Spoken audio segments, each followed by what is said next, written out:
Si, mes chers collègues, je voudrais, le vice-président Renzo Sully l'a glissé, mais je voudrais profiter de cette délibération pour souligner l'importance du travail qui a été fait par le Conseil de développement, en partenariat bien sûr avec le service d'aménagement de la métropole et l'agence d'urbanisme.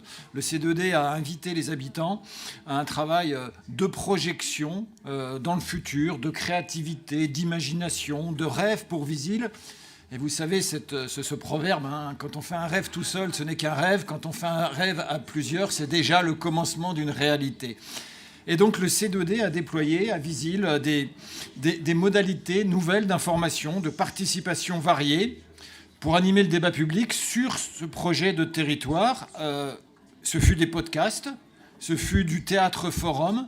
Je me rappelle avec Lionel que nous avons tous les deux assisté à un théâtre forum à Visil. Ce fut des marches sensibles. Les citoyens avec le C2D marchaient dans Visil, dans le territoire, s'arrêtaient, discutaient, échangeaient avec les Visilloises, les Visillois, les gens qu'ils rencontraient au cours de leur marche. Ce fut la création d'un jeu sérieux. Ce fut de nombreuses interventions dans les écoles, de nombreuses interventions dans les collèges. Et ce travail du C2D a été en plus primé, particulièrement remarqué, mes chers collègues, par la Gazette des communes et le think tank Décider ensemble, et qui a remis, dans le cadre du Trophée national de la participation citoyenne, qui a remis à l'Assemblée nationale, au C2D, un trophée il y a quelques mois. Donc c'est une manière aussi de reconnaître ce travail qui a été mené à Visil, et puis saluer par la manière dont le C2D a conduit cette mission, qui montre toute la pertinence du nouveau format qu'ils ont mis en place. Ils ont appelé ça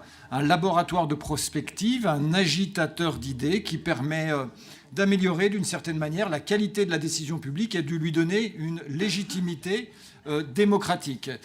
Car le C2D s'est profondément transformé au cours de ces 2 années. Il l'a montré dans le cadre de ce projet urbain de territoire de Visil, avec des méthodes qui sont complètement nouvelles, des méthodes qui sont décalées, des méthodes qui sont au service de fabrique des politiques du futur.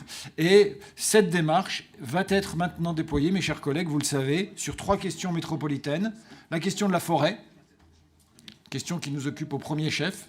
La question des mobilités de demain, et je peux vous dire que le C2D fait un travail exceptionnel pour prendre cette question avec une manière complètement nouvelle, complètement décalée, complètement renouvelée, et la question de la citoyenneté métropolitaine. Donc bravo à cette instance obligatoire de participation qui s'est profondément renouvelée et qui a fait un travail exceptionnel pour participer à l'élaboration de ce projet de territoire de Visil que nous allons voter.